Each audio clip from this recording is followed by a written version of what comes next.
নবম শ্রেণীর ভৌত বিজ্ঞান থার্ড সামেটিভ এক্সাম রায়মাটির প্রশ্নবিচিত্রা আজকে 3 নম্বর school Gorabazar IC institution group A এবং বি এর উত্তর করে দেখাচ্ছি এবং এই ভিডিওর প্লে লিস্টে দেখবে এর আগে 1 এবং 2 নম্বর স্কুল সেখানে পেয়ে যাবে। দেখো সঠিক উত্তরটি নির্বাচন করে লেখো।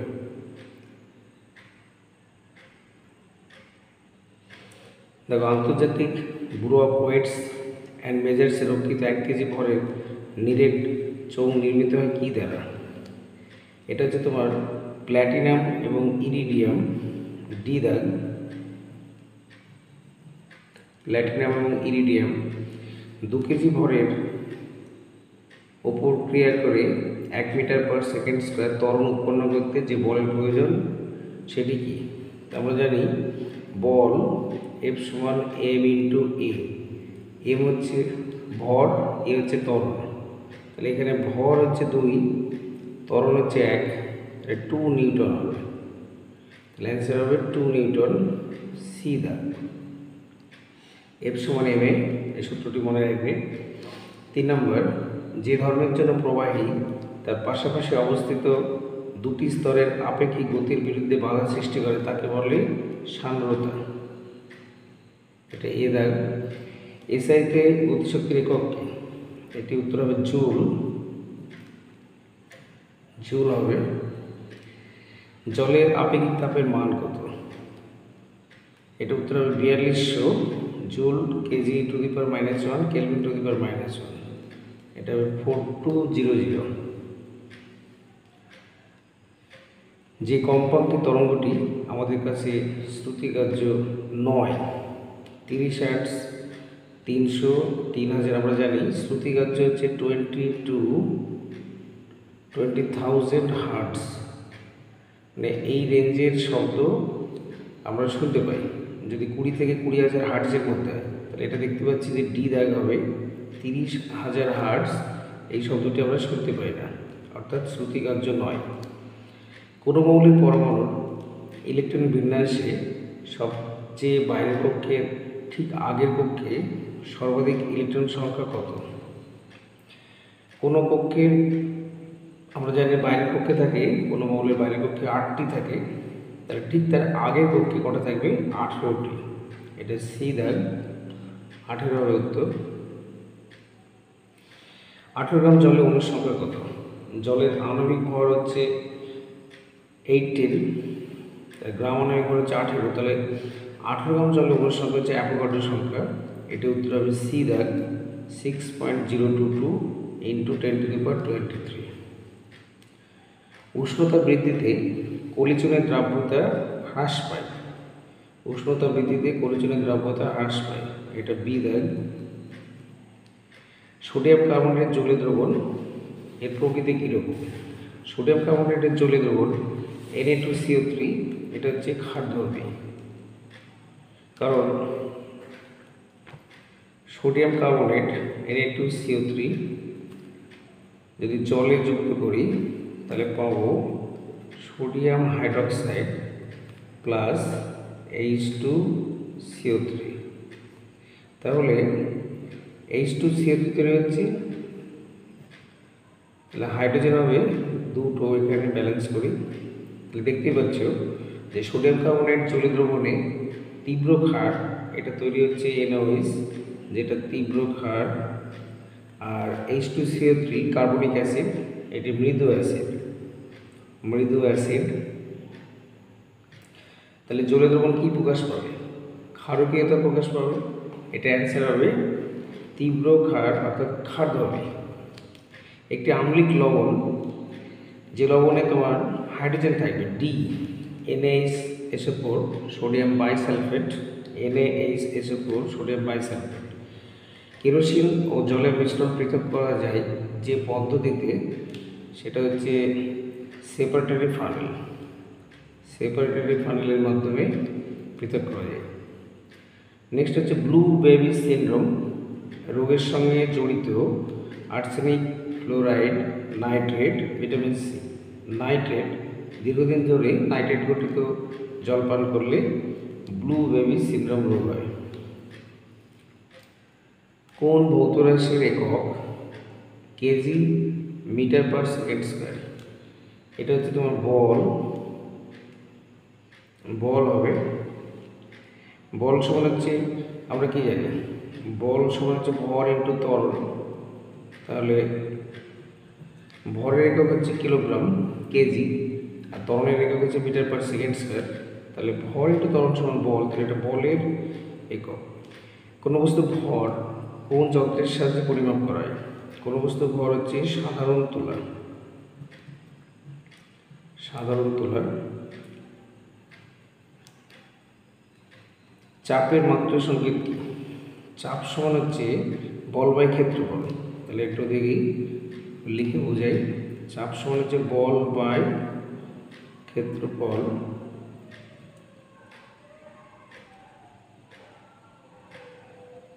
তাহলে বল হচ্ছে m into L T to the power -2 by L square. ক্ষেত্রফল হচ্ছে এল স্কোয়ার।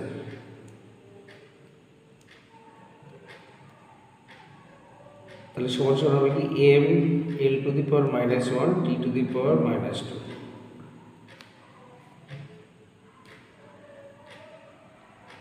এটা অ্যান্সার হবে m l to the power -1 t to the power -2। সরল সময় লেখচিত্রের নতি কোন ভৌত রাশিকে প্রকাশ করে? এটি উত্তর হবে ত্বরণ। সরল সময় লেখচিত্রের নতি কোন ভৌত রাশিকে প্রকাশ করে? উত্তর হবে ত্বরণ। সিজেস পদ্ধতিতে অবাধে পতনশীল কোনো বস্তুর অভিকর্ষণ ত্বরণ কত? তো বস্তুর ওজন শূন্য হবে কিন্তু অভিকর্ষণ ত্বরণ থাকবে 980 সেন্টিমিটার পার সেকেন্ড স্কোয়ার। 980 সেন্টিমিটার পার সেকেন্ড স্কোয়ার। স্থিতিস্থাপক সীমার মধ্যে পীড়ন বিকৃতি সমানুপাতিক। এটা হচ্ছে হুকের সূত্র। এখানে উত্তর হবে পীড়ন বিকৃতি সমানুপাতিক। প্রযুক্ত বলের অভিমুখ ও বলের প্রয়োগকৃত স্বরের অভিমুখ পরস্পর লম্ব হলে কৃতকার্যের পরিমাণ কত হবে? এটি উত্তর হবে 0। সত্য বা মিথ্যা লেখো। অবাধে পতনশীল বস্তু যান্ত্রিক শক্তির নীতিদ্বয় সূত্র মেনে চলে। অবশ্যই এটি হবে সত্য। অবাধে পতনশীল বস্তু যান্ত্রিক শক্তির নীতিদ্বয় সূত্র মেনে চলে, সত্য। 0 ডিগ্রি সি তাপমাত্রার 1 গ্রাম বরফকে গলিয়ে 0 ডিগ্রি সি তাপমাত্রা 1 গ্রাম জলে পরিণত করতে প্রয়োজনীয় তাপ কত জুল? তো 1 গ্রাম বরফকে 0 ডিগ্রি সি তাপমাত্রা থেকে 0 ডিগ্রি সি তাপমাত্রা 1 গ্রাম জলে পরিণত করতে 80 ক্যালোরি তাপের প্রয়োজন। তোমার উত্তর হচ্ছে 80 ক্যালোরি হবে। আমরা জানি 1 ক্যালোরি মানে 4.2 জুল ইন্টু 80 হয়ে যাবে। তাহলে 0 আর 2 গুণে 16, 4 32 থেকে 33, তাহলে 10 মিনিট হবে। তারপরে 336 জুল। অ্যান্সার হবে 336 জুল।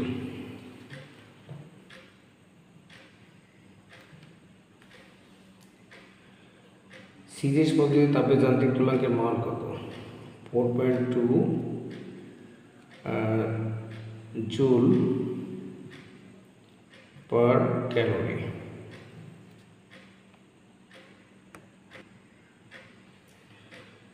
বাতাসের শব্দের বেগ 330 মিটার পার সেকেন্ড। তাহলে একটি সৌরশলাকার কম্পাঙ্ক 300 হার্টজ হলে উৎপন্ন শব্দের তরঙ্গ দৈর্ঘ্য কত? তো দেখি নাও কীভাবে করছি। তাহলে আমরা জানি v সমান n ল্যামডা। তাহলে আমাকে ল্যামডা সমান হচ্ছে v বাই n। এবার এখানে মান দিয়ে দিয়েছি। v হচ্ছে 330, n হচ্ছে তোমার 330 বাই 300। তাহলে কাটাকাটি হবে 0 0, 3 দিয়ে কাটলাম 10, 3 দিয়ে কাটে 11। তাহলে 11 বাই 10 সমান সমান 1.1 মিটার পার সেকেন্ড। বেগের একক কি? ল্যামডা। ল্যামডা হচ্ছে তরঙ্গ দৈর্ঘ্য। তাহলে তরঙ্গ দৈর্ঘ্য তোমার এটা হবে v বাই n, শুধু মিটার, 1.1 মিটার। তাহলে অ্যান্সার হবে 1.1 মিটার।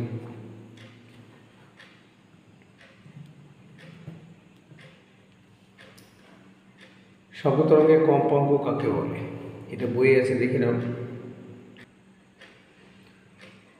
দেখো, কম্পাঙ্ক হচ্ছে যে তরঙ্গের গতিপথে অবস্থিত কোনো কম্পনশীল বস্তুকণা 1 সেকেন্ডে যতগুলি পূর্ণ কম্পন বা তরঙ্গ সৃষ্টি করে সেই সংখ্যাকে ওই তরঙ্গের কম্পাঙ্ক বলে। ঠিক আছে, পরে কোশ্চেন, সাধারণ ঘরে কথা বললে প্রতিধ্বনি শোনা যায় না কেন? এই শব্দের উৎস ও প্রতিফলকের মধ্যে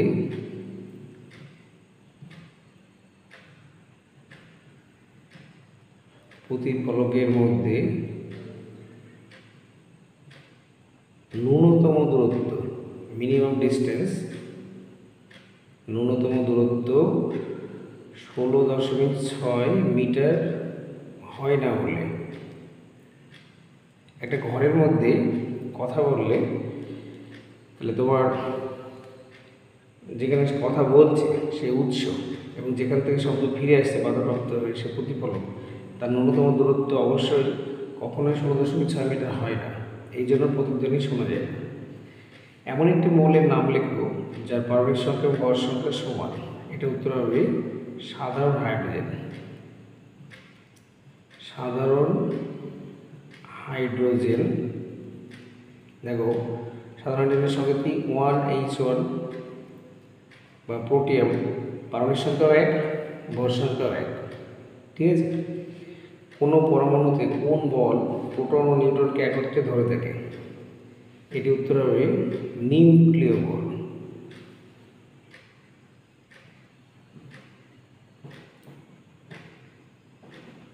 নিউক্লিয় বল। ঠিক আছে, ম্যাগনেসিয়াম 2+, এর ইলেকট্রনিক বিন্যাস লেখো। এটা ধরো 13 নম্বর, একটু জায়গায় এখানে লিখে দিই। কে কক্ষে 2টো ইলেকট্রন থাকে, এলে থাকে 8টা, আর যেহেতু 2টো প্লাস তার মানে অ্যাকচুয়ালি হচ্ছে তোমার কে তে 2টো, এলে 8টা, এম এ 2টো, তাহলে এম এ থাকবে না। ইলেকট্রন বিন্যাস কী হবে? 2টো ইলেকট্রন বাইরে কক্ষ থেকে যাবে, এম এ থাকবে না, তাহলে কে তে 2টো, এলে 8টা। আচ্ছা, এনটিপিতে 5.6 লিটার গ্যাসে অণুর সংখ্যা কত? এটা অঙ্ক করে দেখাচ্ছি। এনটিপিতে 5.6 লিটার গ্যাসে অণুর সংখ্যা কত? আমরা জানি এনটিপিতে 22.4 লিটার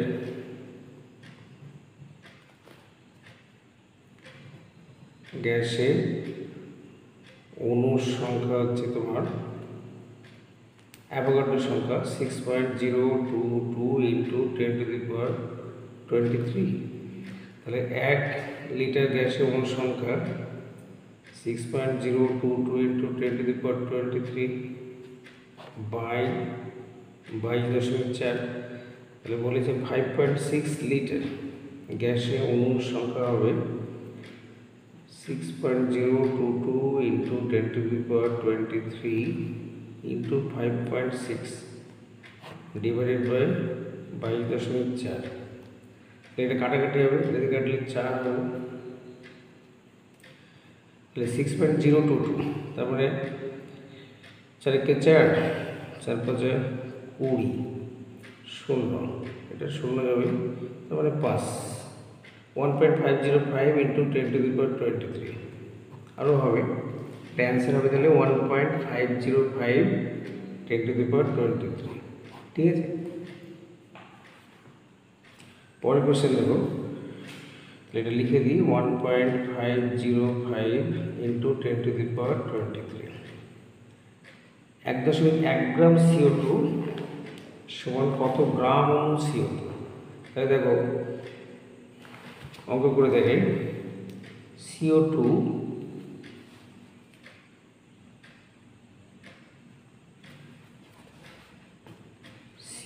এর গ্রাম আণবিক ভর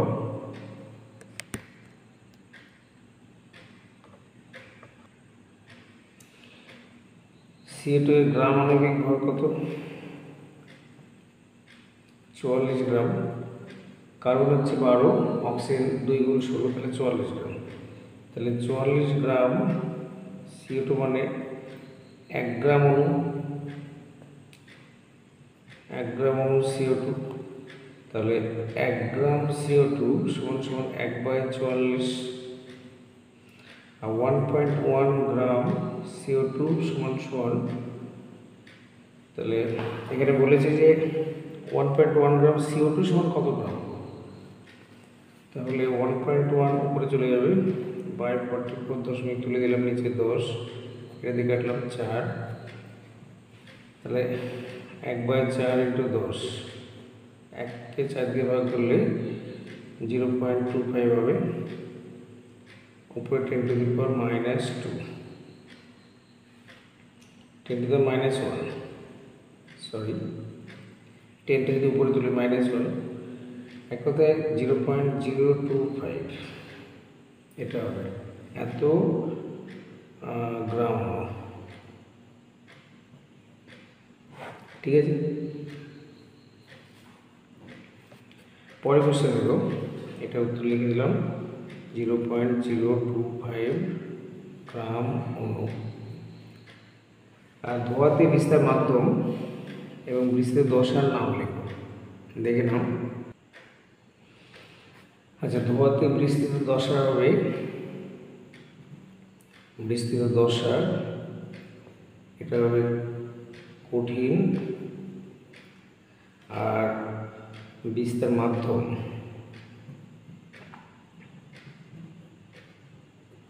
এটা হবে গ্যাসীয়। বিস্তৃত দশা এবং বিস্তার মাধ্যমের নাম লিখতে বলেছি, একটা কঠিন একটা গ্যাসীয়। দেখো পরের প্রশ্ন, ম্যাচিং, বাম স্তম্ভের সঙ্গে ডান স্তম্ভ মেলানো। উষ্ণতা বাড়ার সঙ্গে সঙ্গে দ্রাব্যতা খুব কম পরিমাণে বাড়ে, এটা হচ্ছে NaCl, 3 নম্বরটা হবে 1, 2, 3। আর বলয় পরীক্ষা হচ্ছে নাইট্রিক অ্যাসিড শনাক্তকরণে, এটা 1-1টা হবে। অবধর্মী অক্সাইড হচ্ছে অ্যালুমিনা, Al2O3, এটা 2-1টা হবে। ঠিক আছে, আরেকবার বলছি, এরটা হবে 3, দ্বিতীয়টা হবে বলয় পরীক্ষা নাইট্রিক অ্যাসিড, অবধর্মী হচ্ছে Al2O3। মিশ্রণের প্রকৃতির সাপেক্ষে পাতল এবং আংশিক পাতলের মধ্যে প্রধান পার্থক্য, এটা বলছি। পাতলে হচ্ছে একটা কঠিন পদার্থ এবং একটি তরল পদার্থের মিশ্রণ থেকে মানে কঠিন পদার্থটিকে পৃথক করে, আর আংশিক পাতন হচ্ছে দুটো তরলের সমসত্ব মিশ্রণ থেকে যাদের স্ফুটন অঙ্কের পার্থক্য হয়, সেরকম দুটি তরলকে একটি উপাদানকে আংশিক পাতনের মাধ্যমে পৃথক করে। আংশিক পাতন হচ্ছে দুটো তরলের ক্ষেত্রে পৃথকীকরণের ব্যবহার হয়, আর পাতন হচ্ছে একটা কঠিন একটা তরলের ক্ষেত্রে ব্যবহার হয়। ঠিক আছে, তারপরে দেখো পেট্রোলিয়াম পরিশোধনে অবশিষ্ট রূপে কী পাওয়া যায়। পেট্রোলিয়াম পরিশোধনে একদম শেষের দিকে অবশিষ্ট রূপে তোমার পিস পাওয়া যায়। পানীয় জলের pH কত হওয়া উচিত, এটা উত্তর হবে 7। জলে কোন হ্যালোজেন মৌল যোগ করে জলকে জীবাণুমুক্ত করা হয়, এটা হবে ক্লোরিন।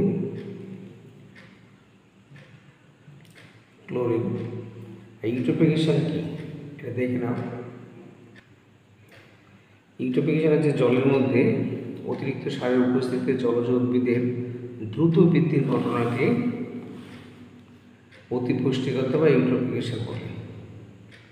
তো ভিডিওটি ভালো লেগে থাকলে অবশ্যই লাইক এবং বন্ধুদের শেয়ার করবে, এবং যারা চ্যানেলে নতুন চ্যানেলটিকে সাবস্ক্রাইব করবে, যাতে ভৌতবিজ্ঞানের সমস্ত ভিডিও আপলোড করব এটা মাটির প্রশ্নবিদ্ধ সেগুলো পেতে থাকবে। সকলে ভালো থেকো।